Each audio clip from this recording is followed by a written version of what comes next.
Hi ಗೆಳೆಯರೇ, ನನ್ನ ಹೆಸರು ಗಿರಿಜಾ. ನಾನು ನನ್ನ ಜೀವನದಲ್ಲಿ ನಡೆದ ಒಂದು ದುರ್ಘಟನೆ ಬಗ್ಗೆ ಹೇಳ್ತೀನಿ.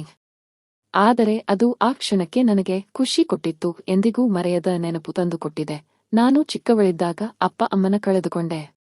ನನ್ನ ಅಣ್ಣ ರಾಘವ ನನ್ನ ನೋಡಿಕೊಂಡು ನನಗೆ 19 ವರ್ಷ ಇದ್ದಾಗ ಪಕ್ಕದ ಊರಿನ ಕುಮಾರ ಅನ್ನೋ ಹುಡುಗನ ಜೊತೆ ಮದುವೆ ಮಾಡಿ ಕಳಿಸಿದ. ನನ್ನ ಮದುವೆ ಆದ 6 ತಿಂಗಳಲ್ಲೇ ಅಣ್ಣ ಕೂಡ ಮದುವೆ ಮಾಡಿಕೊಂಡ. ನನ್ನ ಮದುವೆಯಾಗಿ 2 ವರ್ಷ ಎಲ್ಲ ಚೆನ್ನಾಗಿಯೇ ಇತ್ತು. ಮನೆಯಲ್ಲೇ ದುಡ್ಡು, ಒಡವೆ, ಜನ ಎಲ್ಲ ಇದ್ರು. ಆದರೆ ಒಂದು ಹೆಣ್ಣಿಗೆ ಬೇಕಾದ ದೈಹಿಕ ಖುಷಿ ಒಂದು ಬಿಟ್ಟು. ನನ್ನ ಗಂಡನಿಗೆ ಮನೆ ಹೆಂಡತಿಗಿಂತ ಕೆಲಸ, ಸ್ನೇಹಿತರು ಅದೇ ಜಾಸ್ತಿ ಇತ್ತು. 2 ವರ್ಷದಲ್ಲಿ ಒಂದು ದಿನ ಕೂಡ ನನ್ನ ಜೊತೆ ಸೇರಲು ಮನಸ್ಸು ಮಾಡಿಲ್ಲ. ನನ್ನ ಕರಿಮಣಿ ಮಾಲೀಕ ಮೊಬೈಲ್ ಫೋನ್ ಹಿಡಿದು ಅದರಲ್ಲಿ ಬರುವ ವಿಡಿಯೋಗಳನ್ನು ನೋಡಿಕೊಂಡು ಕೈ ಇಟ್ಟು ವಾಂತಿ ಮಾಡಿ ತೃಪ್ತಿಪಟ್ಟುಕೊಳ್ಳುತ್ತಿದ್ದೆ. ನಾನು ಬೇಸತ್ತು ಸ್ವಲ್ಪ ದಿನ ಅಣ್ಣನ ಮನೆಗೆ ಹೋಗಿ ಬರ್ತೀನಿ ಅಂತ ಹೇಳಿ ಹೊರಟೆ. ಅಣ್ಣನ ಮನೆ ತೋಟದಲ್ಲಿ ಇತ್ತು. ತೋಟದ ತುಂಬಾ ತೆಂಗಿನ ಮರಗಳು, ನದಿಯ ದಡದಲ್ಲಿ ಸೇತುವೆ ಕಟ್ಟಿ ಅದರ ಮೇಲೆ ಹಾದು ಹೋದರೆ ಅಣ್ಣನ ಮನೆ ಸಿಗತಾ ಇತ್ತು. ಬಸ್ ಇಳಿದು ನದಿ ದಂಡೆಯಲ್ಲೇ ನಡೆದುಕೊಂಡು ಹೋದೆ. ಸೇತುವೆ ಬಳಿ ಅಣ್ಣ, ನನ್ನ ಅತ್ತಿಗೆ, ಮಗು ಜೊತೆ ನನಗೋಸ್ಕರ ಕಾಯುತ್ತಾ ಇದ್ದರು. ಮಗುಗೆ ಇನ್ನೂ 1 ವರ್ಷ ಹೋದ ತಕ್ಷಣ ಮಗು ಎತ್ತಿಕೊಂಡು ಆಟ ಆಡ್ತಾ ಇದ್ದೆ. ಆವತ್ತು ರಾತ್ರಿ ಊಟ ಮಾಡಿ ಎಲ್ಲರೂ ಬಿದ್ದೆವು. ಮರುದಿನ ಬೆಳಿಗ್ಗೆ ಅಣ್ಣ ಸಂತೆಗೆ ಹೋಗಿ ಬರ್ತೀನಿ ಅಂತ ಹೇಳಿ ಹೋದ. ನಾನು ಅತ್ತಿಗೆ ಮನೆ ಕೆಲಸ ಮಾಡಿಕೊಂಡು ಮಗು ಆಡಿಸುತ್ತಾ ಇದ್ದೆವು. ಆಗ ಅತ್ತಿಗೆ, ಏನು ಗಿರಿಜಾ, ಸಮಾಚಾರ ಮನೆಯಲ್ಲಿ? ಎಲ್ಲ ಓಕೆ ಅಲ್ವಾ ಅಂದ್ರು. ಹಾ ಅತ್ತಿಗೆ, ಎಲ್ಲ ಓಕೆ. ಯಾಕೆ ಹೀಗೆ ಕೇಳ್ತಾ ಇದ್ದೀರಾ ಅಂದೆ. ಏನಿಲ್ಲಮ್ಮ, ಸುಡನ್ನಾಗಿ ಬಂದೆ ಅಲ್ವಾ, ಅದಕ್ಕೆ ಕೇಳಿದೆ ಅಂದ್ರು. ಅವರ ಧ್ವನಿಯಲ್ಲಿ ನಾನು ಇಲ್ಲೇ ಠಿಕಾಣಿ ಹೂಡಿದರೆ ಹೇಗೆ ಅನ್ನೋ ಗೊಂದಲ ಕಾಣಿಸಿತು. ಮಧ್ಯಾಹ್ನ ಊಟದ ಹೊತ್ತಿಗೆ ಅಣ್ಣ ಮನೆಗೆ ಬಂದ. ಎಲ್ಲರೂ ಊಟ ಮಾಡಿದೆವು. ಆಮೇಲೆ ನಾನು ನದಿ ದಂಡೆಯಲ್ಲಿ ಹೋಗಿ ಸುಮ್ಮನೆ ನಿಂತು ನೋಡ್ತಾ ಇದ್ದೆ. ಅಣ್ಣ ಹಿಂದೆಯಿಂದ ಬಂದು ನನ್ನ ಹೆಗಲ ಮೇಲೆ ಕೈ ಹಾಕಿದ. ಏನೋ ಗೊತ್ತಿಲ್ಲ, ಇಷ್ಟು ದಿನ ಅನ್ನಿಸದ ಒಂದು ಭಾವ. ಅವನ ಸ್ಪರ್ಶ ಹೊಸದು ಅನ್ನಿಸಿತು. ಯಾರೋ ಬೇರೆ ಗಂಡಸಿನ ಸ್ಪರ್ಶದ ಹಾಗೆ ಮೈ ರೋಮಾಂಚನವಾಯಿತು. ಯಾಕೆ ಗಿರಿಜಾ, ಬೇಜಾರ ಆಗಿದೆಯಾ ಅಂತ ಕೇಳದ. ನಾನು ಇಲ್ಲ, ಸುಮ್ನೆ ನೋಡ್ತಾ ಇದ್ದೆ ಅಂತ ಹೇಳಿದೆ. ಅದಕ್ಕೆ ಅವನು, ನಾನು ನಿನ್ನ ಇವತ್ತಿಂದ ನೋಡ್ತಾ ಇಲ್ಲ, ಏನಾಯ್ತು ಅಂತ ಹೇಳುವ ಅಂದ. ಏನೂ ಇಲ್ಲ ಅಣ್ಣ ಅಂತ ಹೇಳಿ ಅಲ್ಲೇ ಸ್ವಲ್ಪ ಹೊತ್ತು ಕುಳಿತು ಮಾತಾಡಿದೆವು. ಅಣ್ಣ ಎಳನೀರು ತಂದು ಕೊಟ್ಟ. ಕುಡಿದು ಅಲ್ಲಿಂದ ಮನೆಗೆ ಹೋದೆವು. ರಾತ್ರಿ ಊಟ ಮಾಡಿದೆವು. ಆಮೇಲೆ ನಾನು ನನ್ನ ಕೋಣೆಗೆ ಹೋಗಿ ಬಿದ್ದುಕೊಂಡೆ. ಅಣ್ಣ ಅತ್ತಿಗೆ ಮಗು ಜೊತೆ ಅವರ ಕೋಣೆಗೆ ಹೋಗಿ ಬಿದ್ದರು. ಸುಮಾರು 1 ಗಂಟೆ ಅನ್ನಿಸುತ್ತೆ. ಅವರ ಕೋಣೆಯಿಂದ ಏನೋ ಶಬ್ದ ಕೇಳಿ ಬರುತ್ತಿತ್ತು. ನನಗೂ ನಿದ್ದೆ ಬರಲಿಲ್ಲ. ಏನಿರಬಹುದು ಅಂತ ನೋಡೋಕೆ ಹೋದೆ. ಒಳಗಡೆಯಿಂದ ಬೇಡರಿ, ಮಗು ಎದುಳುತ್ತೆ ಅಂತ ಸದ್ದು ಬಂತು. ಕುತೂಹಲ ತಾಳಲಾರದೆ ಬಾಗಿಲ ಕೊಂಡಿಯಿಂದ ಎನುಕಿ ನೋಡಿದೆ. ಸುಮ್ನೆ ಇರಿಯೇ ಅಂತ ಅತ್ತಿಗೆ ಅಣ್ಣನು ತಳ್ಳಿದರು. ಆದರೂ ಅಣ್ಣ ಬಿಡದೆ ಅವನ ಕೆಲಸ ಮಾಡಲು ಮುಂದಾದ. ಅತ್ತಿಗೆ ಎಷ್ಟು ಬೇಡ ಅಂದರು. ಅವನ ಕೈ ಸುಮ್ಮನೆ ಇರಲಿಲ್ಲ. ಅವನು ಕೈ ಆಡಿಸುವುದು ನೋಡಿ ನನಗೆ ಮೈ ಎಲ್ಲಾ ಕರೆಂಟ್ ಹೊಡೆದ ಹಾಗೆ ಆಯಿತು. ಎಷ್ಟೋ ದಿನ ನನ್ನ ಕರಿಮಣೆ ಮಾಲೀಕನ ಸ್ಪರ್ಶ ಇಲ್ಲದೆ ಕಾದು ಕೂತಿದ್ದ ನನಗೆ ಅವನ ಆ ಕೈಗಳು ನನ್ನ ಮೇಲೆ ಇದ್ದಿದ್ದರೆ ಎಷ್ಟು ಚೆಂದ ಇರುತ್ತಿತ್ತು ಅಂತ ಅನಿಸಿತು. ಅಣ್ಣ ಅನ್ನೋದು ಮರೆತು ಅವನನ್ನು ನೆನೆಸಿಕೊಂಡು ಅಲ್ಲೇ ಕೈ ಇಟ್ಟು ವಾಂತಿ ಮಾಡಲು ಮುಂದಾದೆ. ಅಷ್ಟರಲ್ಲಿ ಅಣ್ಣ ಅತ್ತಿಗೆ ಒಪ್ಪಲಿಲ್ಲ ಅಂತ ಹೇಳಿ ಅಲ್ಲಿಂದ ಎದ್ದು ಹೊರಗೆ ಬರೋಕೆ ಅಂದು ಬಂದ. ನಾನು ಗಾಬರಿಯಿಂದ ನನ್ನ ಕೋಣೆ ಒಳಗೆ ಬಂದು ಬಿದ್ದೆ. ಒಳಗೆ ಹೋದ ಮೇಲೂ ನನಗೆ ತಾಳಲಾರದೆ ಅವನನ್ನೇ ನೆನೆಸಿಕೊಂಡು ಕೈ ಕೆಲಸ ಮಾಡಿ ಸುಸ್ತಾಗಿ ಬಿದ್ದೆ.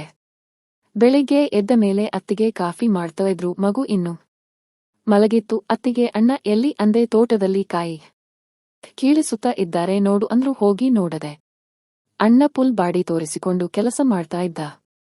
ಅವನು ರಾತ್ರಿ ಬೇರೆ ಅತ್ತಿಗೆ ಜೊತೆ ಮಾಡ್ತಾ ಇದ್ದ ಕೆಲಸ ನೆನಪಿಗೆ ಬಂತು. ಅಲ್ಲೇ ಬೆವರಿದೆ. ಅಷ್ಟರಲ್ಲಿ ಅವನೇ ನನ್ನ ನೋಡಿ, ಹೇ ಗಿರಿಜ, ಅಲ್ಲಿ ಏನು ಮಾಡ್ತಾ ಇದೀಯಾ ಬಾ ಅಂದ. ನನಗೆ ಅಲ್ಲಿಗೆ ಹೋದರೆ ಸರಿ ಬರಲ್ಲ. ಅವನನ್ನು ನೋಡಿ ಇನ್ನು ಬೆವರು ಬಂದರೆ ಏನು ಗತಿ ಅಂತ ಹೇಳಿ, ಇಲ್ಲ ಅಣ್ಣ ತಿಂಡಿ ತಿನ್ನೋಕೆ ಕರೆಯೋಣ ಅಂತ ಬಂದೆ. ಕೆಲಸ ಮುಗಿಸಿ ಬೇಗ ಬಾ ಅಂತ ಹೇಳಿ ಅಲ್ಲಿಂದ ಹೊರಟೆ. ಅವತ್ತು ರಾತ್ರಿ ಮತ್ತೆ ಊಟ ಮುಗಿಸಿ ಎಲ್ಲರೂ ಬೀಳೋಕೆ ಅಂತ ಹೋದ್ವಿ. ಎಷ್ಟು ಹೊತ್ತು ಆದರೂ ನನಗೆ ನಿದ್ರೆ ಬರಲಿಲ್ಲ. ಈ ಕಡೆ ಕೋಣೆಯಿಂದ ಏನು ಶಬ್ದ ಬರ್ತಾ ಇರಲಿಲ್ಲ. ಏನು ಮಾಡ್ತಾ ಇರಬಹುದು ಅಂತ ಹೋಗಿ ನೋಡಿದೆ. ಅಲ್ಲಿ ಬರೀ ಅತ್ತಿಗೆ ಮಗು ಜೊತೆ ಮಲಗಿದ್ದರು. ಅಣ್ಣ ಎಲ್ಲೂ ಕಾಣಿಸಲಿಲ್ಲ. ಎಲ್ಲ ಕಡೆ ಹುಡುಕಿದೆ. ಕೊನೆಗೆ ಅಟ್ಟದ ಮೇಲೆ ಇರಬಹುದಾ ಅಂತ ಹೋಗಿ ನೋಡಿದೆ. ಅಲ್ಲಿ ಅವನನ್ನು ಆ ಸ್ಥಿತಿಯಲ್ಲಿ ನೋಡಿ ನನಗೆ ಗರಬಡೆದ ಹಾಗೆ ಆಯಿತು. ಅಣ್ಣ ಫೋನ್ನಲ್ಲಿ ಆತರ ವಿಡಿಯೋ ನೋಡಿಕೊಂಡು ದೇವರು ಕೊಟ್ಟ ಕೈಯಿಂದ ಕೈಲಾಸ ಕಾಣ್ತಾ ಇದ್ದ ಇವನಿಗೆ ಏನು ಬಂದಿರೋದು?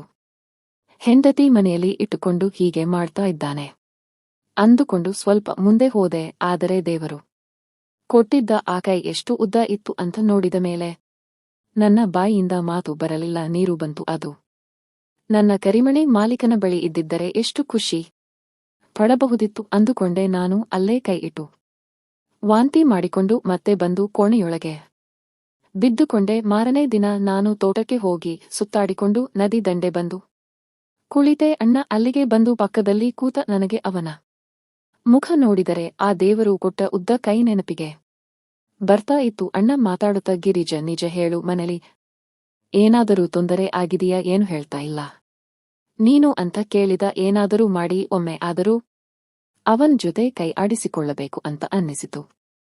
ಇವನನ್ನ ಹೋಲಿಸಿಕೊಳ್ಳಬೇಕು ಅನ್ನಿಸಿ ನನ್ನ ಎಲ್ಲಾ ಕತೆ ಹೇಳಿಕೊಂಡೆ. ಅದನ್ನು ಕೇಳಿ, ಇದು ಗಂಡ ಹೆಂಡತಿ ವಿಷಯ, ನೀವೇ ಕೂತು ಬಗೆಹರಿಸಿಕೊಳ್ಳಿ, ನಾನು ಮಧ್ಯ ಬಂದರೆ ತೊಂದರೆ ಜಾಸ್ತಿ ಆಗುತ್ತೆ ಅಂದ. ಅಷ್ಟು ಹೇಳಿ ಎದ್ದು ಮನೆಗೆ ಹೋದ. ರಾತ್ರಿ ಮತ್ತೆ ಅಟ್ಟದ ಮೇಲೆ ಅತ್ತಿ ಆಟ ಶುರು ಮಾಡಿಕೊಂಡಿದ್ದ. ನಾನು ಮೆಲ್ಲಗೆ ಹೋಗಿ ಅವನನ್ನ ಹಿಂದೆಯಿಂದ ಹಿಡಿದುಕೊಂಡೆ. ಹೇ ಗಿರಿಜ, ಏನು ಮಾಡ್ತಾ ಇದೀಯಾ ಅಂತ ನನ್ನ ದೂರ ತಳ್ಳಿ ಬಟ್ಟೆ ಸರಿ ಮಾಡಿಕೊಂಡ.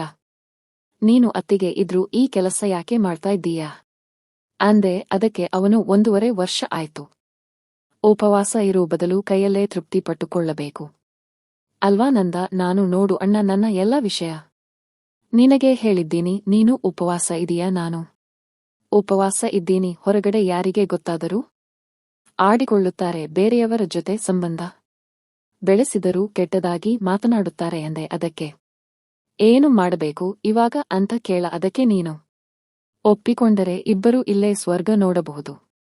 ಯಾರಿಗೂ ಗೊತ್ತಾಗಲ್ಲ, ನನಗೂ ನಿನ್ನಿಂದ ಉಪಯೋಗ ಆಗುತ್ತೆ. ದಯವಿಟ್ಟು ಇಲ್ಲ ಅನ್ನಬೇಡ ಅಂತ ಹೋಗಿ ಅವನನ್ನು ಅಪ್ಪಿಕೊಂಡೆ. ಅವನಿಗೂ ತುಂಬಾ ದಿನ ಖುಷಿ ಸಿಕ್ಕಿರಲಿಲ್ಲ.